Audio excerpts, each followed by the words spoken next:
So this is the belated part A of the Khoodeelaar television channel that is being broadcast online at 22:30 hours GMT on Saturday, the 31st of July 2021. Logistically, we have not got the print hard copy versions of the Saturday papers. One of the actual direct effects of the impact of the regulations and restrictions that remain in place due to the COVID-19, despite the contradictory pronouncements, etc. Now, yesterday's papers, the reference to the triple lock, so-called triple lock on pensions, and we said that we might look, or we would look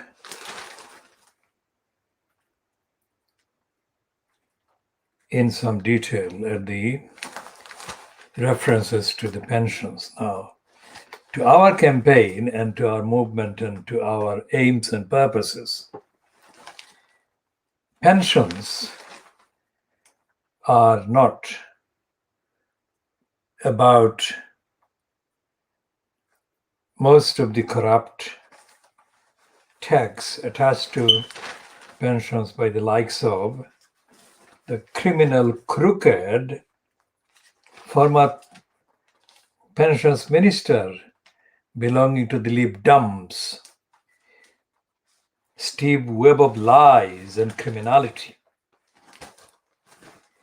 Because Steve, the criminal Webb of lies,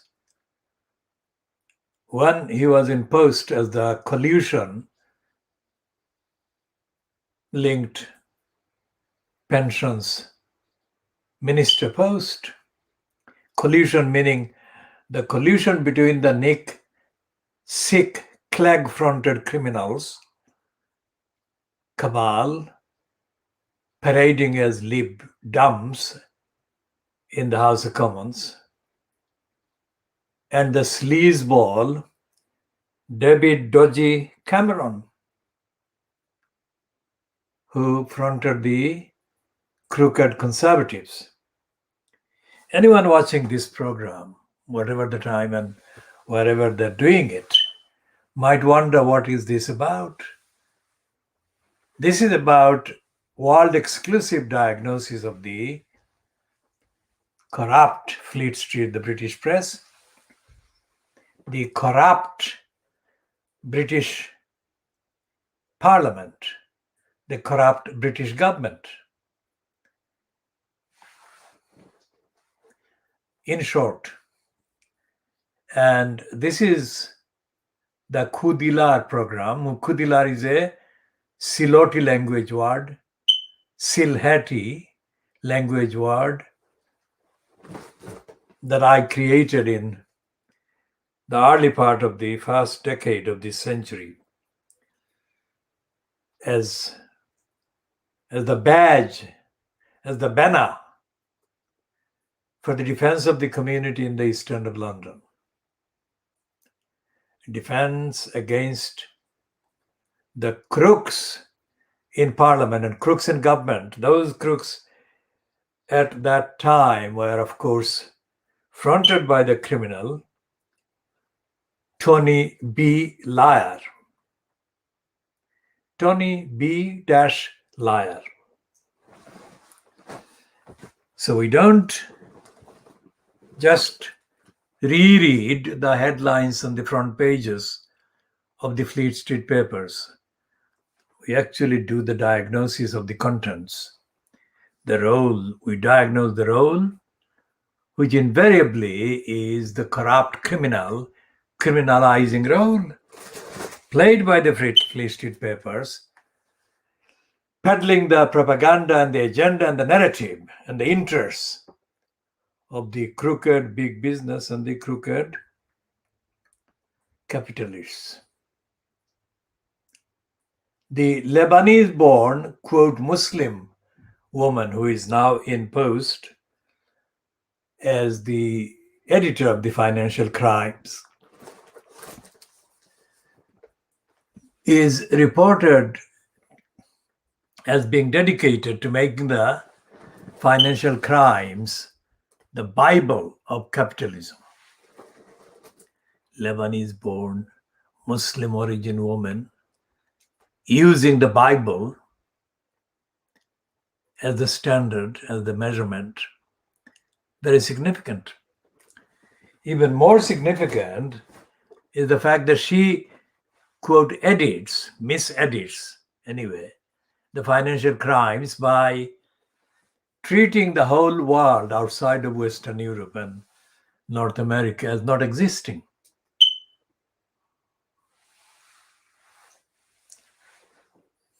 And her kind of employees include the corrupt Indian origin right-wing, quote, journal called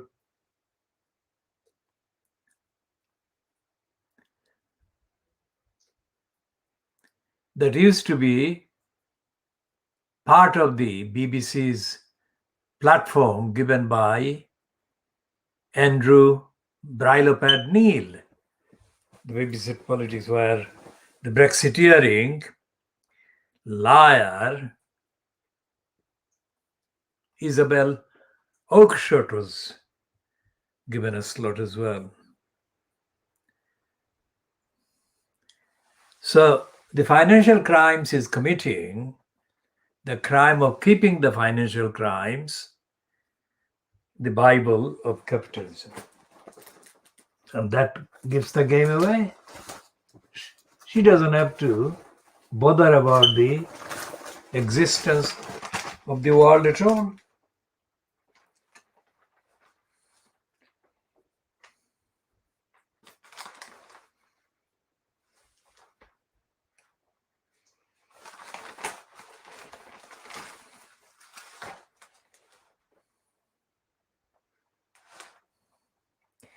All the items and all the headlines in the Financial Crimes, as we can typically find in Friday's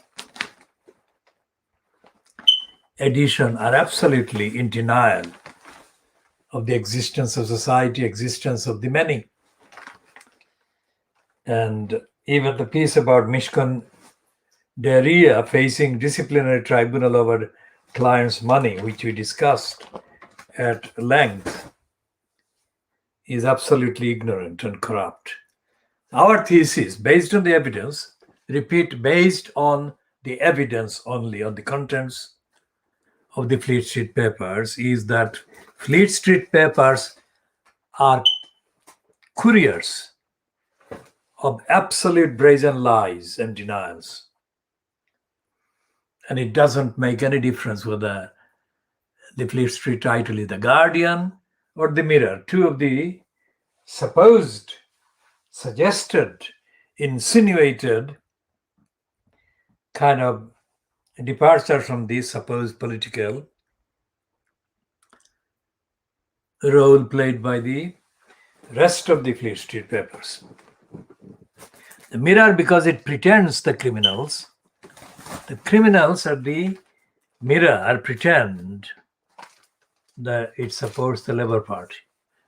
there's a double-barreled stupidity and double whammy idiocy and denial, because the Labour Party doesn't exist politically. And we shall come to the staged farce of a trial that was staged at the Snaresborough Crown Court, featuring Afsana Begum. It was an absolute farce, and it was not a trial. We start from the end of the thing. The statement issued by or on behalf of the crooks in the Tar Hamlets Council is actually celebrating the fact that Afsana Begum has been, quote, cleared. Because the crooks fronted by the racist criminal John Biggs, those crooks were concerned about the kind of electoral impact that a conviction of Afsana Begum might have on the career of the crook, Keir Starmer. The racist liar, John Biggs, is a Keir Starmer backer. So if the so-called trial had ended with Afsana Begum being found guilty, then there would have obviously be the likelihood that she would be given a custodial sentence. And if she were given a custodial sentence, it was another likelihood that she might be forced to stand aside as an MP or quit as an MP or give up being an MP, in which case the further likelihood would have been a by-election. And if a by-election took place, regardless of the fact that the current number of votes on which she stands is nearly 30,000, it is possible that that kind of majority, even that kind of majority, would be open to being overturned by an anti-Labour candidate. And this was being speculated on way before the actual staging of the trial at the Snaresborough Crown Court, featuring Afsana Begum. The speculators included, of course, the Ian Pissoff fronted Private Lie. Now, I say Ian Pissoff, and I say Ian Pissoff fronted Private Lie. Why? Am I exaggerating? Am I exaggerating my scorn and the scornful attacks on Private Lie and Ian Pissoff? I am not. Because I've been studying, that is examining, objectively examining, evidentially examining the contents of Private Lie for decades. In fact, I started examining Private Lie not long after it was launched in the early 1960s. Wherever I was, I have been accessing, examining, studying the media, the Western media, the American media, North American media.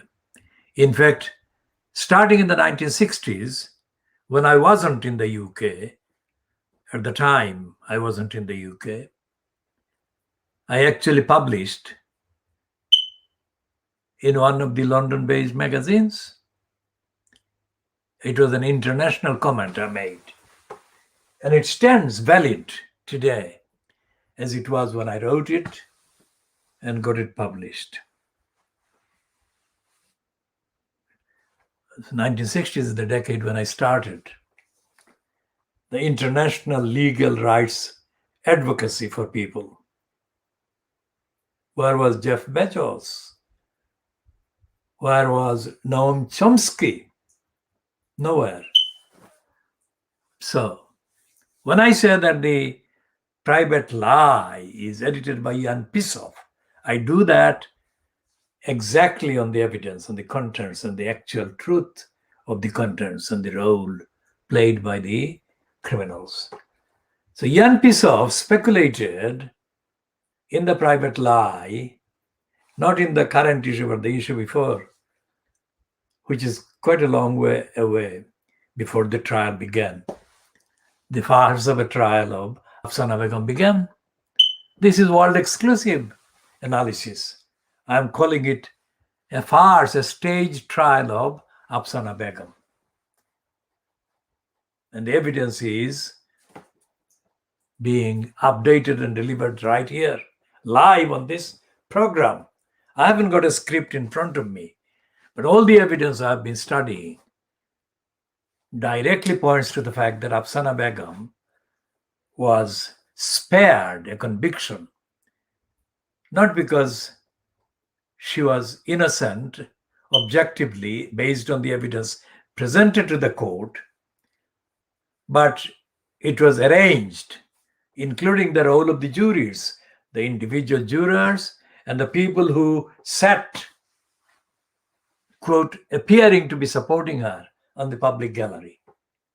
These are all organized to spare, the real spare, to acquit Keir Starmer of being convicted, if you like.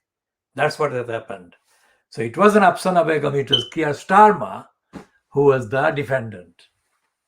Okay, we shall come back to this by relaying and relating to Batley and Spen by-election and the concern expressed by Labourites. Because remember what we say, Starmer has politically murdered the Labour Party. So the Labour Party doesn't exist. A party in political context only exists if it is political, only exists if it is politically active.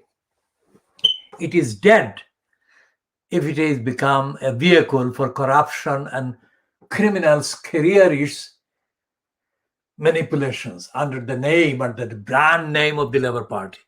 That's not the party. It is dead.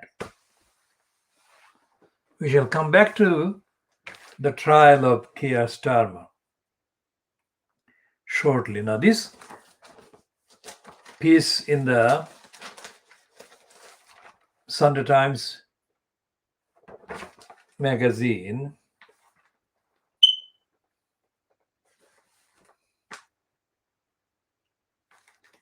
by Christina Lamb. That's the last Sunday's Sunday Times magazine. That's the cover picture. And the piece that I have been kind of diagnosing is, of course, the one about Afghanistan. Byline 2, Christina Lamb.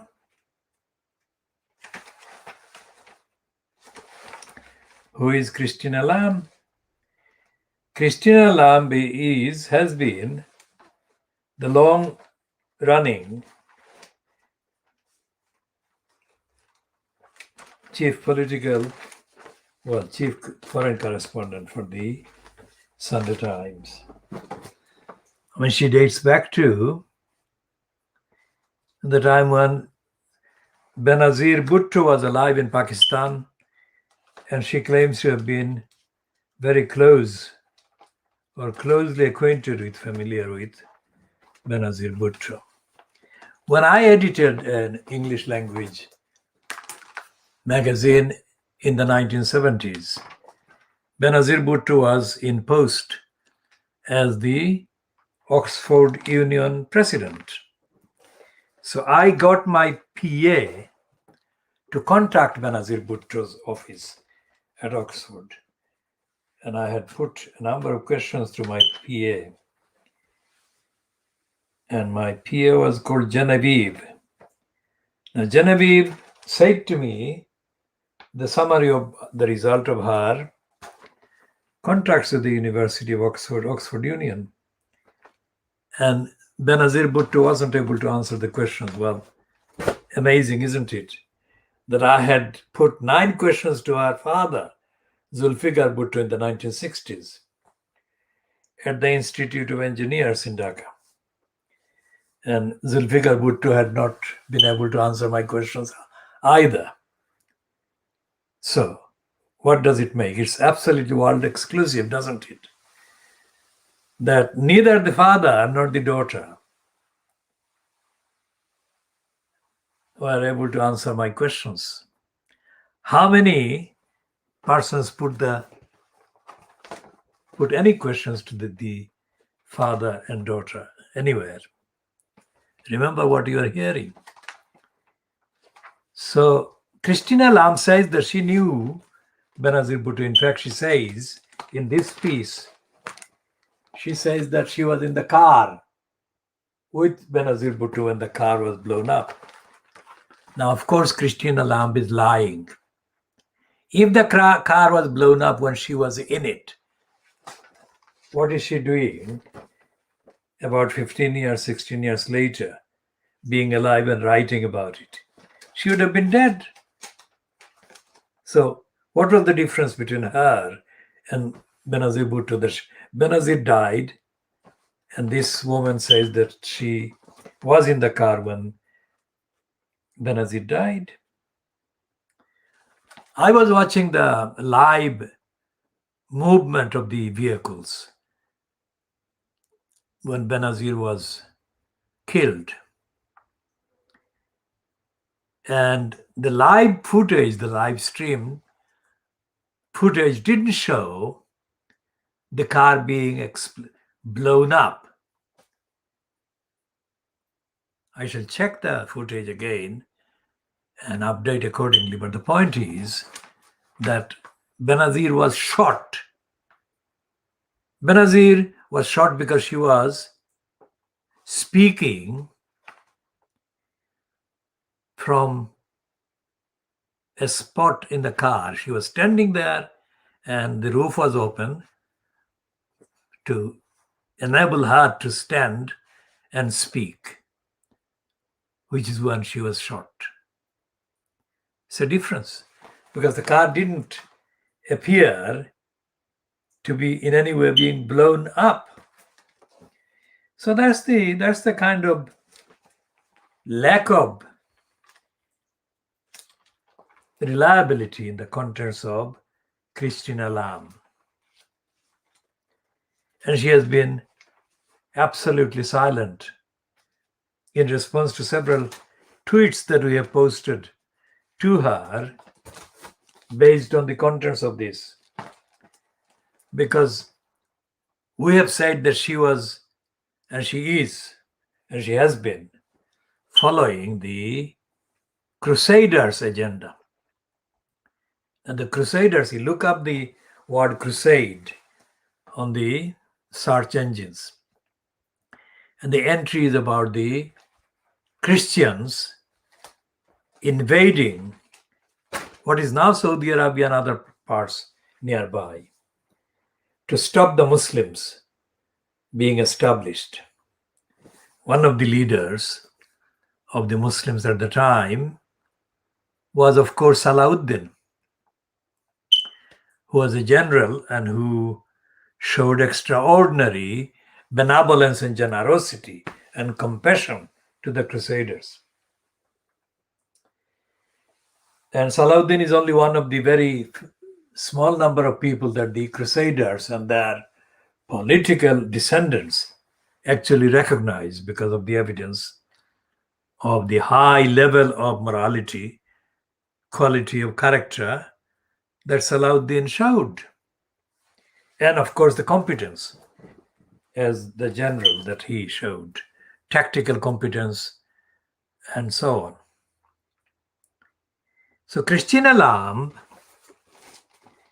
is one of the lying Western kind of experts about places like Afghanistan, by places like next door to Afghanistan, Pakistan.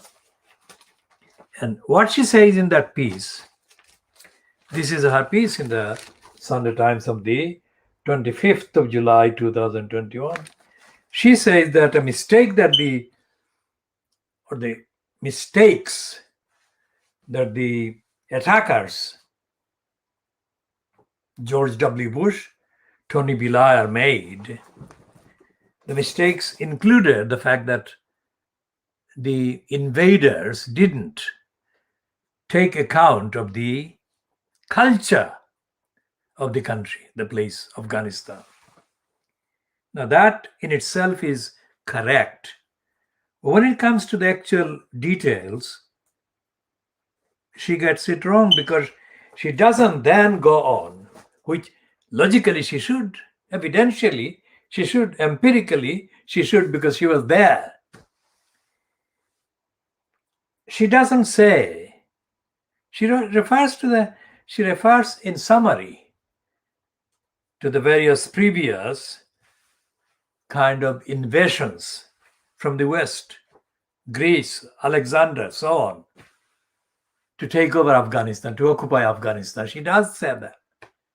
But logically then, she should have gone on to come to the present, the contemporary Afghanistan, which she doesn't, which makes her a liar.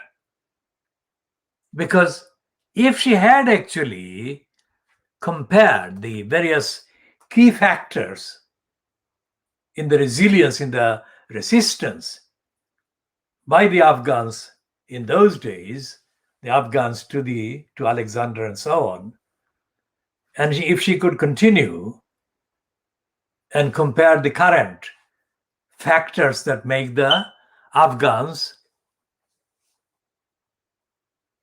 independent of invaders, which is what it is, which is what she is actually admitting and she is marking, then she would have found for the whole world, not just the British interests or the American interests or the Crusaders, she would have found a solution towards peace for the whole of humanity, whole of the world, and it would be a contribution against war, occupation, and so on. But she doesn't do that. So she remains mentally embedded to the same tactics, the same mindset that she began with when George W. Bush and Tony Blair inflicted the invasion on Afghanistan. She has not freed herself from that embedded state of collusion and collaboration and stooging. So the people she quotes there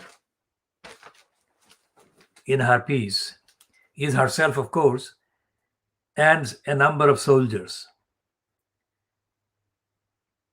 and their families or family. So she actually mentions a man called Richard Spence, and I shall read the last paragraph in Christine Alam's piece in the Sunday Times of the 25th of July 2021. Here she writes, Richard Spence is now 51, living in South Wales with his wife. He left the army 2 years ago to work as an advisor on stability in West Africa. I mean, the pretension on the part of these people that they can always advise the Africans and the Asians knows no bounds. He left the army and he left a mental engagement with Afghanistan and promptly became an advisor on stability in West Africa. I mean, what gives him the expertise, the qualities, or the qualification?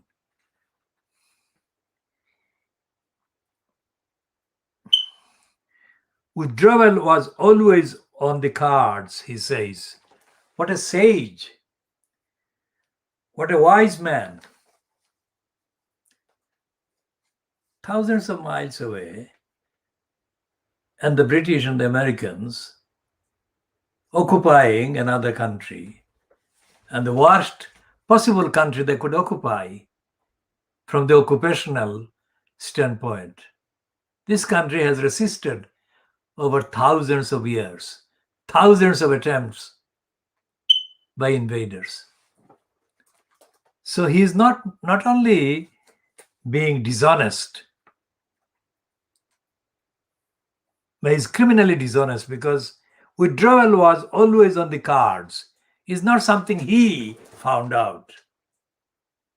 There is no other alternative but to come to that conclusion, which has persisted for thousands of years. I'm surprised it has taken so long. I regret the guys we lost in the friends I lost. I read that again. I regret the guys we lost, the friends I lost, the effort we put into achieve something. But I should have seen the writing on the wall, and how the failure to understand the human environment can have dire consequences. Now, what he means is, of course, this is something that he's saying directly as a result of his conversation or conversations with Christina Lamb. So, absolutely something that she shares. We weren't the only ones having experiences like Zumbile. Given where we are and where we ended up, I regret we got involved in the first place. That is the stupidest presentation of an absolutely deep racist, anti-Muslim idiocy and arrogance. So, Christina Lamb herself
So she has got these kind of benign quotations of stupidity, all of them by these Western soldiers in the occupation of Afghanistan.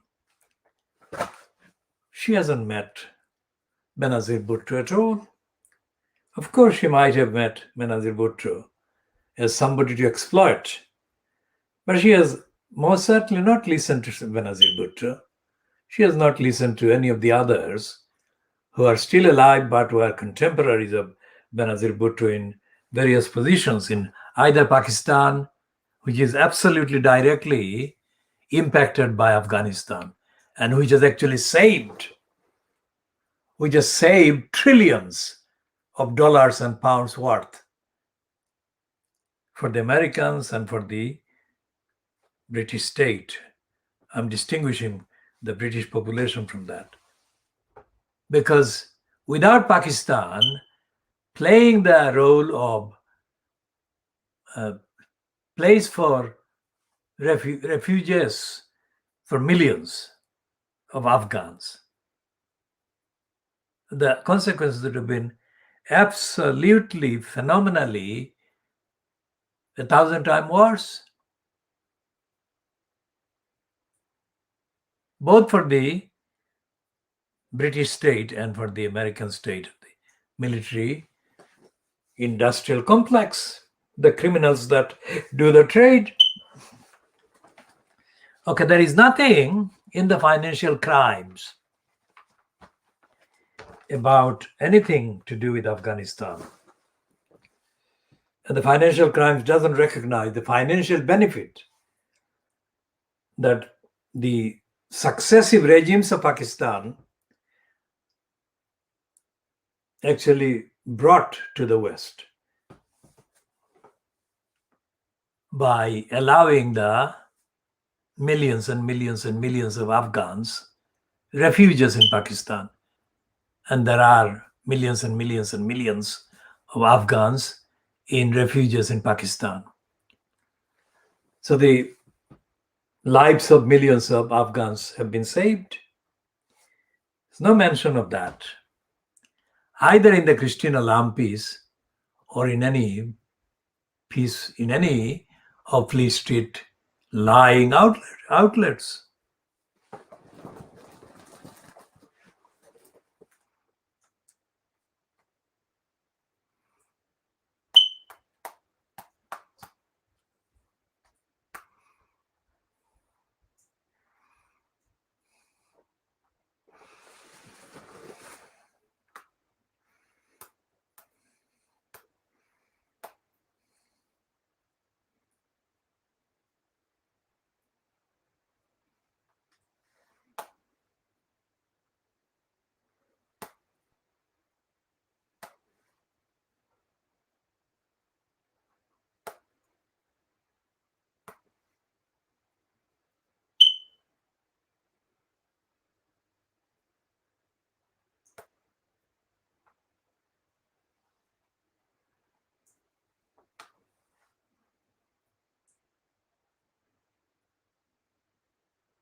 So we shall go back to Pakistan with Malala Yousafzai, because Christian Alarm is actually benefited and has been benefiting from her collaboration with Malala Yousafzai and her part in the project.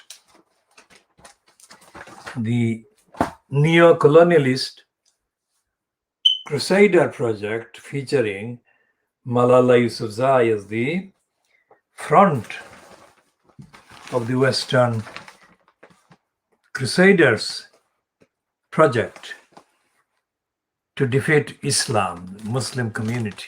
Doesn't matter whether it's in Pakistan or in Afghanistan or in Saudi Arabia or in any of the other Arab countries or Muslim populated countries. The idea of Malala Yousafzai having invented the cause of Muslim girls' education is an absolutely corrupt idea. It's absolutely untrue.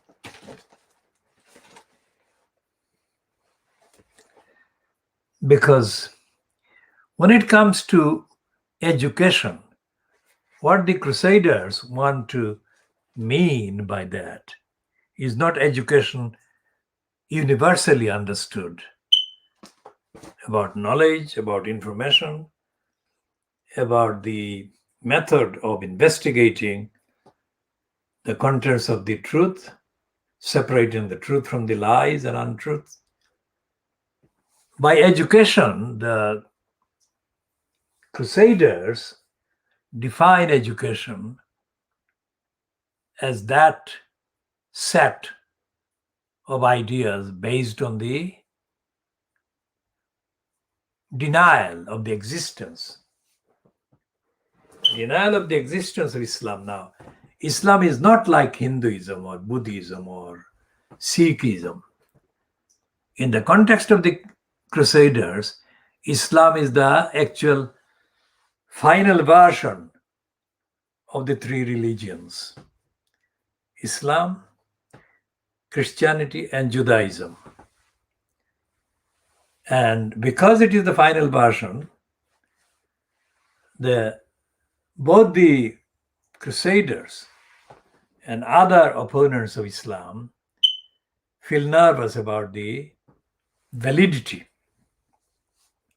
of the appeal contained in the message of Islam. Because that actually, the message of Islam is an update, if you like.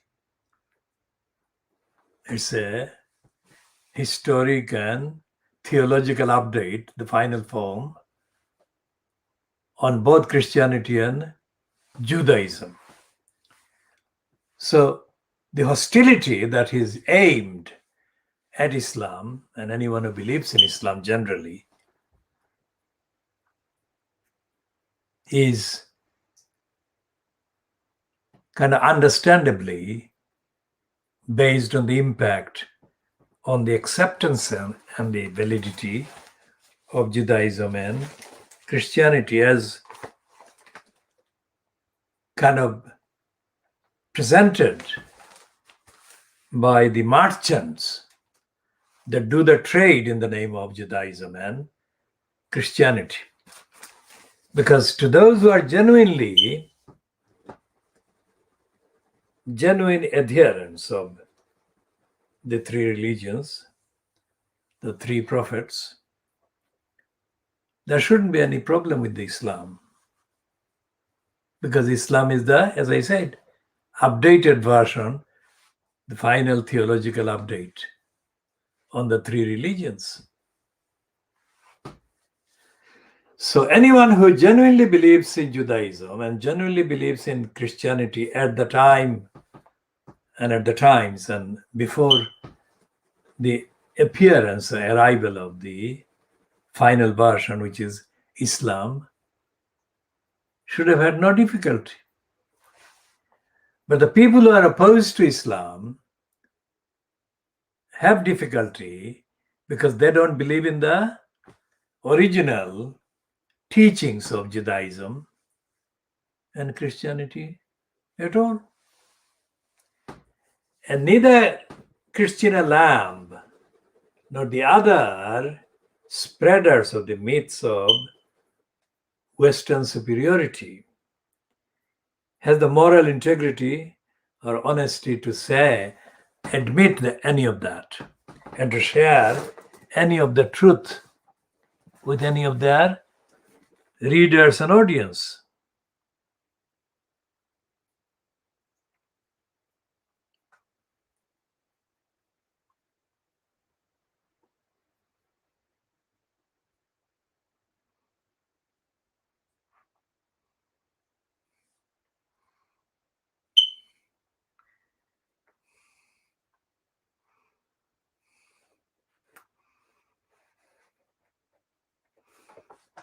Now we go back to the staged farce, the trial of Keir Starmer on housing fraud. That was staged as the trial of Afsana Begum on housing fraud.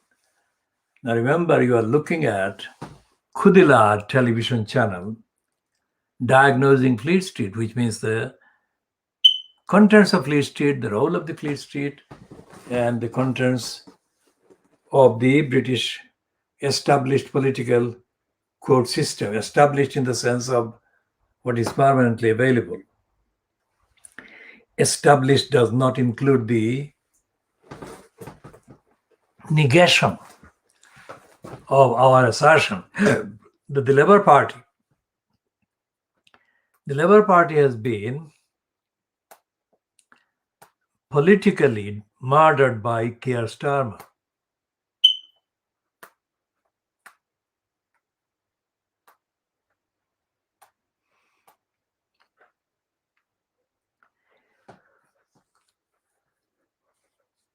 Because Keir Starmer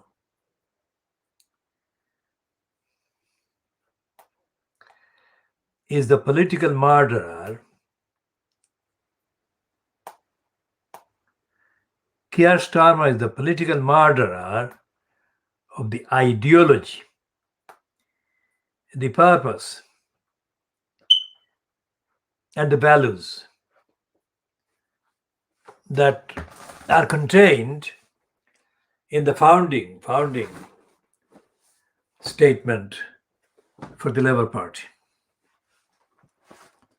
Keir Starmer believes in the ideology and the purpose before the establishment, the advent, the announcement, the appearance of the Labour Party in the UK that he has murdered. When Keir Starmer was imposed as the Director of Public Prosecutions,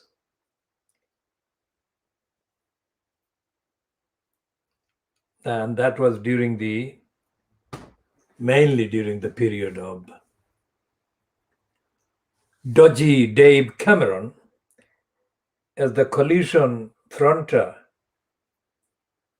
with Sick Clegg serving as the colluder at the expense of the Lib Dems. Keir Starmer was following and promoting and justifying a criminal legal system based on criminal denial of justice, the universal idea of justice, the objective idea of justice. And this became clear when the case of the department known as DWP, which we call deprivation, want, and poverty creation, DWP inflicted severe emotional, psychological oppression on the most poorest of claimants during the period under reference. And the period under reference is the period during which thousands of claimants for hardship benefit were forced to commit suicide by that benefit being withheld from them. So it was a mass suicide, mass massacre by suicide of the victims, inflicted on the victims by the regime which had in place as the Dracula Duncan Smith. We call him Dracula Duncan Smith because he is the one that inflicted the policy of taking the money from the most deprived, the most vulnerable, the most physically unwell claimants across England. So we gave them name. We have given Ian Duncan Smith, Ian Dracula Duncan Smith. Now that was the time when Keir Starmer was imposed as the Director of Public Prosecutions. And Keir Starmer actually confirmed the ideology that he had been following throughout the 5 years over which he was imposed at the DPP in the thing called Crown Prosecution Service, which is what is called one of the executive agencies of the Interior Ministry, otherwise known as the Home Office in the UK. So he confirmed the ideology that he was following when just before he was due to retire at the end of the 5 years, he issued a number of statements saying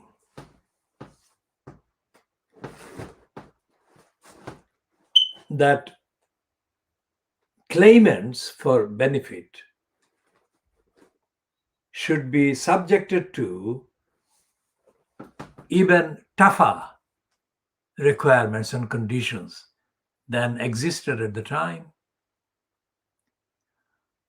which means that many more people in desperate need of benefit due to severe ill health, severe disabilities, and severe obstructions by the government would be forced to commit suicide than had already been doing, even before that set of toughening of conditions by Keir Starmer.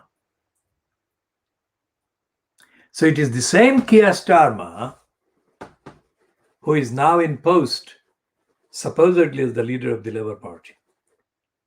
But he is leader of a party he has politically murdered. What do I mean by politically murdered? I mean, he has taken the politics out of the Labour Party. The main living core of the political party is dead. Keir Starmer has murdered the Labour Party politically. Any visual look at Keir Starmer confirms that as well, because the man himself looks like a Dracula, very cold-blooded. He looks cold, literally. It is this Starmer who was on trial during the Snaresbrook Crown Court trial, also called the trial for housing fraud of Afsana Begum, quote, Labour MP for the constituency of Poplar and Limehouse. Afsana Begum has been used to spare Keir Starmer, because as Private Lie, fronted by Ian Pissoff, dedicated a major column in the Private Lie issue, previous issue then to the current one, saying things like George Galloway would make a bid for election if a by-election took place in Poplar and Limehouse. The thesis being that Afsana Begum would be convicted of the housing fraud charges. Now, that same line was paraded by others, not on the front pages, because the most of Fleet Street front pages would have been given that space if they actually were convinced that it would happen. Because the establishment of the Labour Party, that is the current bureaucracy in the name of the Labour Party, which includes a number of colluders in Fleet Street, like in The Guardian, like at Private Eye, like at the Daily Mirror, and of course Sky News and the BBC and the online only Independent. They were briefed. That is a private kind of leaking of information to them. And they were informally briefed exactly to the fact that if Afsana Begum was convicted, then Keir Starmer would be in real trouble. Now, all of these elements are hostile to a genuine, revived, democratically active and fit for purpose, politically fit for purpose, Labour Party. These elements wanted nothing to do with any genuine aims and purposes for which the Labour Party was established, to come anywhere near getting into political power at a likely election. And they knew that if Starmer failed, then a challenge would be made to him for the post of leader of the Labour Party. And they could not rule out the possibility that a supporter of what they misleadingly call left in the Labour Party in Parliament or the Labour Party in the country,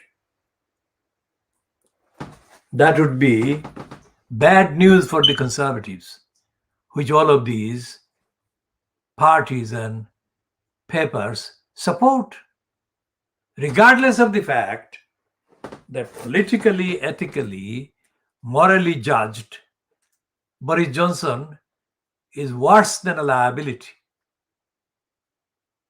and is causing severe harm and damage and detriment to society, to the many, to the democracy and all the rest of it.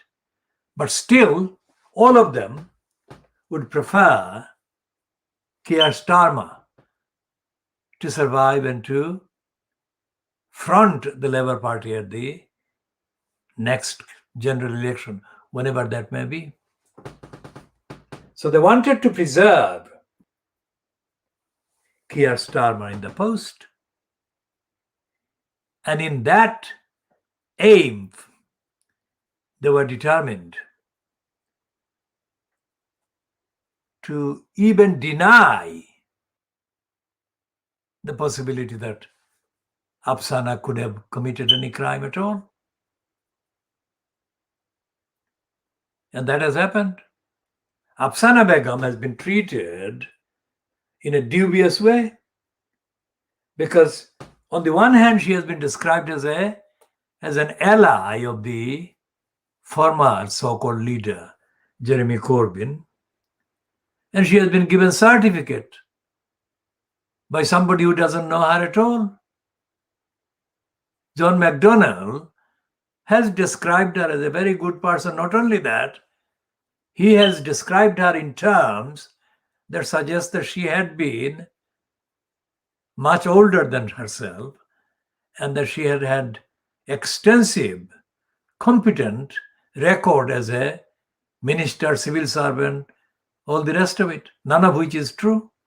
Only 31. Not only that, she has no record. Afsana Begum has no record of having been anything to do with any campaign in the community whatsoever.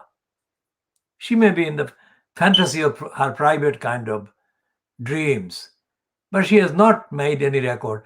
There is no traction, there is no evidence that she was anything to do with any campaign whatsoever.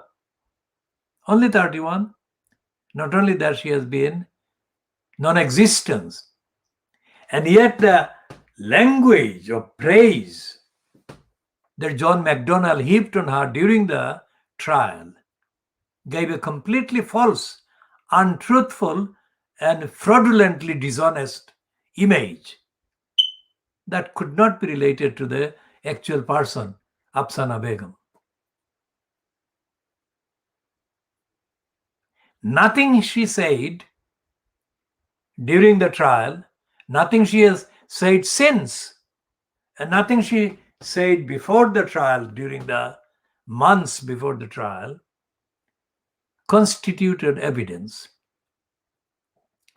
that Afsana Begum knew the existence of the community in Tower Hamlets. And yet, as soon as she was announced as a wannabe candidate in the name of the Labour Party in Poplar and Limehouse, it was McDonnell who issued a statement giving her a list of endorsements, saying that she was the best grassroots representative for the community in the East End of London. How dare this lying, racist criminal make that kind of statement. He still doesn't know Tower Hamlets. And this liar doesn't know London.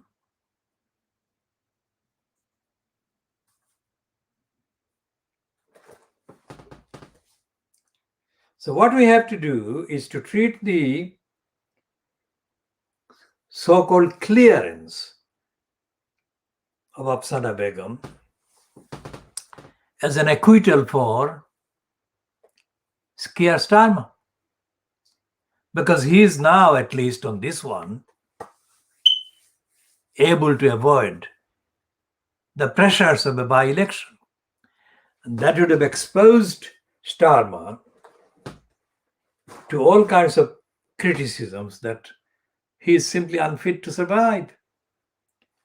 Like the racist liar John Biggs has done during his criminal ploy to retain the post of crooked elected mayor from being scrapped by giving away or staging the giving away of some of the powers that he had held on to for the 6 years prior. Starmer has also begun to diversify. How dare the criminal treat with such contempt the entirety of the watching public? The crooks, John Biggs and Starmer, have not fooled our campaign.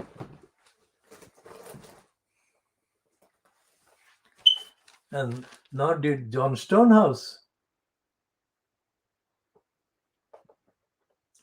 John Stonehouse pretended during 1971 that he was a friend of the Bangladeshis and all the rest of it. As soon as he was caught stealing money under the British Bangladesh Bank, he started naming people, Bengalis, he called them, and called them crooks and dishonest and so on. We never got the impression that Stonehouse was anything to do with the objective international kind of standards of human rights and freedom of the Bangladeshis. We knew that he was only in it in order to make the money.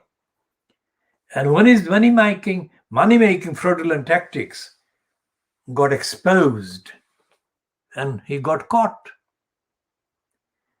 he started slamming Bangladeshis, Bengali. We don't know any of these people, but he knew them and they were in contact with him during 71. He came out with his real, actual racist character and the crooked character. Now, the absurdity of Keir Starmer and John McDonnell and Jeremy Corbyn featuring as all of them being impressed with Afsana Begum is not a mystery. That is because they want to save the pretense of the Labour Party from electoral threat that would come and become inevitable if Afsana Begum was really tried and actually convicted and jailed. So this issue contains a lot of issues and will of course be contained in continuing updates, analysis, diagnosis by our campaign on this program. And most of our contents are actually posted on Twitter, not even on the Facebook account. So anyone authentically, integrally interested in following the contents, all of the original contents and analysis and diagnosis that we produce round the clock needs to log on to the twitter.com/Khoodeelaar. The spelling of the Khoodeelaar is there on the top. KHOODEELAAR, not the TB, but twitter.com/KhoodeelaarTV. Khoodeelaar. 24/7 we have been commenting and commentating on, and we have been doing this even before the so-called farcical trial of Afsana Begum began. We condemn corruption, full stop. We condemn corruption in Tower Hamlets. We condemn corruption in Tower Hamlets housing. And all the aspects of the corruption that we have been encountering, observing, investigating over many years in Tower Hamlets Council, by Tower Hamlets Council, through the Tower Hamlets Council, came across during the proceedings of the farcical trial.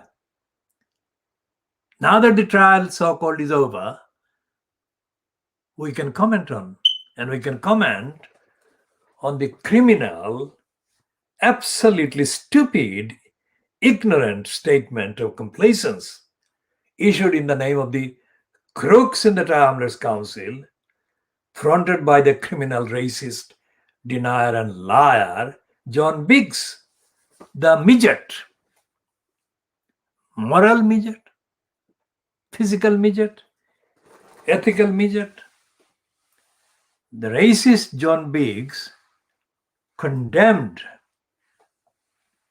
what he called a policy that was suited to help the, he called, Bengali majority or Bengali dominated areas of Tower Hamlets by the council, which had Lutfur Rahman incumbent as the mayor at the time that the racist claim was made by the liar John Biggs in September 2013. The Bengalis, as the racist liar John Biggs refers to the community members, are not treated at all with any advantage as compared with other people who are not of the same ethnic origin. Most of the people called Bengalis wrongly actually carry British passports and nationality, etc. So Bengalis is a misleading term. It's a Bengali origin is probably the correct one. Whatever it is, we understand the actual people he is referring to in that racist, ignorant, and stupid comment. Biggs is ignorant generally, literally, and is prejudiced, literally, objectively defined, and is very, very thick. So when he made that comment, what he was suggesting, Biggs was suggesting in September 2013, was that the policies about housing allocation, policies about the service allocation, the policies about service delivery that the council owed to the community, those policies were being shaped in accordance with the, or on the basis of,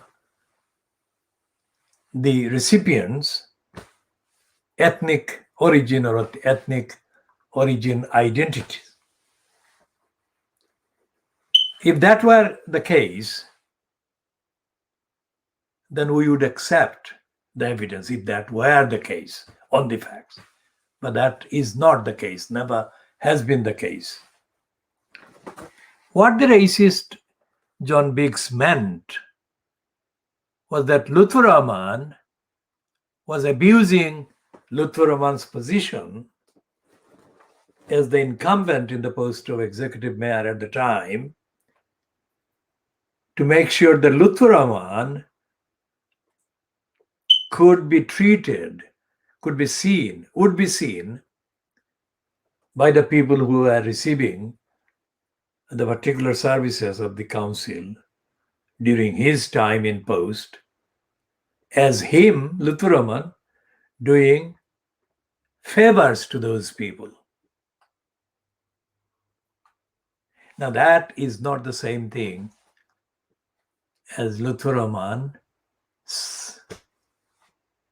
following or adopting or making a policy to benefit unduly, unfairly benefit the people based on their, as John Biggs claimed, Bengali origin.